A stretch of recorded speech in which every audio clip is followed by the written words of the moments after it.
আসসালামু আলাইকুম। আমি সাইফা ইয়াসমিন নারায়ণগঞ্জ থেকে বলছি। কাছে বা দূরে, দেশ ও দেশের বাহিরে থেকে যেখান থেকে আমার আজকের ভিডিওটি দেখতেছেন, আশা করছি আল্লাহর অশেষ রহমতে আপনারা সবাই ভালো আছেন। আলহামদুলিল্লাহ, আমরাও ভালো আছি। সাইফা ইয়াসমিন বিটি ব্লগ থেকে প্রতিদিনের মতো নতুন একটি ভিডিও নিয়ে হাজির হলাম আপনাদের মাঝে। আমার ভিডিওটি যদি ভালো লেগে থাকে তাহলে আমার পাশে থেকে যেতে পারেন। আজকে 4 দিন পর একটি ভিডিও দিলাম আপনাদেরকে, আশা করছি ভালো লাগবে আজকের ভিডিওটা। আর এই যে সকাল সকাল উঠে দেখেন আপনাদের ভাইয়া পুঁই শাক পেরে দিতেছে, পুঁই শাকগুলো পেরে দিচ্ছে আপনাদের ভাইয়া। বৃষ্টি পেয়ে পুঁই শাকগুলো এত সুন্দর হয়েছে, দেখেন কতটা সুন্দর হয়েছে বৃষ্টি পেয়ে। আজকে আপনাদের ভাইয়া কি কি আনলো আপনাদেরকে দেখাবো, যাবেন না কিন্তু, ভিডিওটা দেখে যাবেন প্লিজ। এই যে দেখেন আপনাদের ভাইয়া পুঁই শাক পারতেছে। আর দেখেন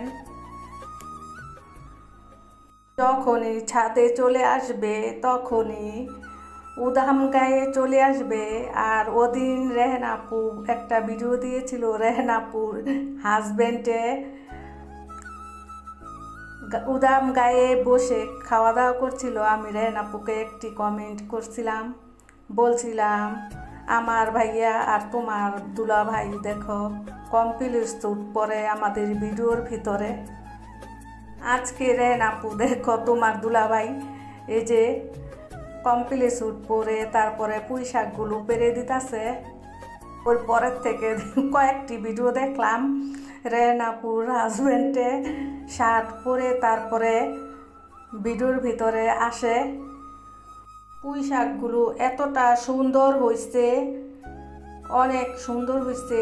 এক একটা পাতা পুঁই শাকের খুবই বড় বড় পুঁই শাকের পাতা, একদম সবুজ, খুব ভালো লাগে। দেখো কতগুলো পেরে দিল পুঁই শাক। এগুলি এতগুলো দেখা গেলে কি হবে, একটুখানি হয়ে যাবে রান্না করলে। আজকে আমি কাঁঠাল বিচি দিয়ে লইট্টা শুটকি দিয়ে তারপরে আমি আজকে পুঁই শাকগুলোকে রান্না করব।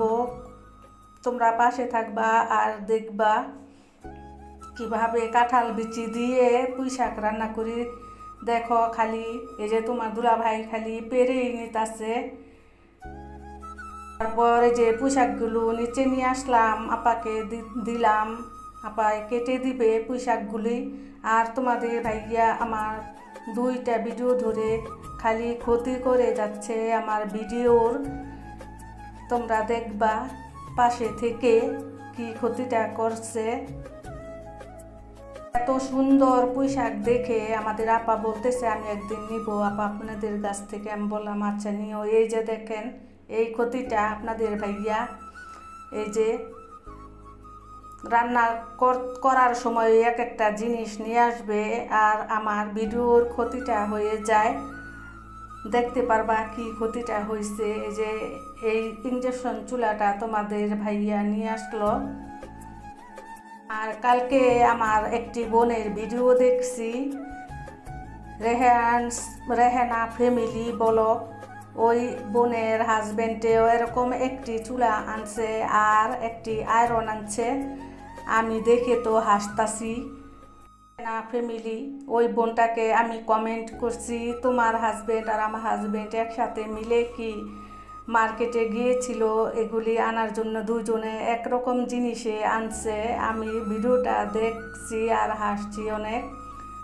বলতাছি আজকের রেহানা ফ্যামিলি আপুটা ভিডিওটা ছাড়ছে, আমি তো কালকে ছাড়বো এই ভিডিওটা বলে আমি ভিডিওটা দেখে বসে বসে একা একে হাসতেছিলাম। চুলাটা অনেক বড় সাইজের চুলাটা, আমাদের রান্না বাড়া অনেক বড়, তো এই কারণে বড় একটি চুলা আনছে তোমাদের ভাইয়া। এই যে দেখো চুলাটা দেখে তো আমি খুশি হয়ে গেছি। গ্যাসের খুবই সমস্যা হয়, লার্কির চুলাতে রান্না করি, সিলিন্ডারে রান্না করতে আমার খুবই ভয় লাগে, এই কারণে লার্কির চুলাতে রান্না করি। আর ছাদের ভিতরে গিয়ে রান্না করতে করতে সিঁড়ি দিয়ে যাইতে যাইতে পাওটা খুবই ব্যথা হয়ে যায়। এই কারণে যে তোমাদের ভাইয়া এই চুলাটাকে নিয়ে আসলো, দেখে খুব খুশি হইলাম আমি এই চুলাটা আনাতে। আবার ভয়ও লাগতাছিল, কখনো রান্ধি নাই এই চুলার ভিতরে কখনো পাক করি নাই আর কি। অনেক ভয় লাগছিল আমার দেখে। আমার মেয়েরা আবার বলতেছিল আমি দেখাই দিব তোমাকে কিভাবে রান্না করতে হয়। আমি আবার ভয় পাই বেশি রান্না করতে। সিলিন্ডারে তারপরে যে কারেন্টের চুলাতে কখনো রান্না করি নাই। এই যে আয়রনটা নিয়ে আসছে রেহেনা ফ্যামিলি ব্লগ থেকে যদি দেখে থাকো, দেখো তোমার হাজব্যান্ডে নিয়ে আসলো একটি চুলা আর আয়রন, আমার হাজব্যান্ডও নিয়ে আসলো একটি চুলা আয়রনটা খুবই দরকার ছিল। আগে একটি আয়রন আসছিল, কারেন্ট বিল বেশি উঠবে বলে ওই আয়রনটাকে দিয়ে দিছিল একজনকে। তারপরে যে আমি চিল্লাচিল্লি করে তারপর নিয়ে আসলাম। অনেক সময় আয়রনের দোকান বন্ধ থাকে, কোথাও যাওয়া হইলে তারপরে ঘর থেকে যেন আয়রন করে পরে যাওয়া যায়। এই কারণে আয়রনটার জন্য আমি খুবই চিল্লাচিল্লি করছিলাম। এতদিনে যে নিয়ে আসলো তোমাদের ভাইয়া আয়রনটার খুবই দরকার ছিল। আর দেখো এই যে কি ভুলে যাই, ওদিন একটি ভিডিওর ভিতরে বলেছিলাম সাইফা ইয়াসমিন ভুলবে না তো কে ভুলবে। এই যে দেখো আজকেও আমি ভুলে গেছি রান্না দেখাতে। এই যে চুলা আর আয়রন দেখে আমি ভুলে গেছি এই রান্নাগুলো দেখাইতে। দেখো আমার তো পুরা হাসি পাচ্ছিল, কি ভিডিও ছাড়বো। আনলাম রান্না করে দেখাবো, পুঁই শাক রান্না করতে দেখাতে পারলাম না। এখানে আমি মুরগির মাংস আলু দিয়ে রান্না করে নিছি, আর পুঁই শাকটাও রান্না করা হয়ে গেছে, দেখতে পারবে।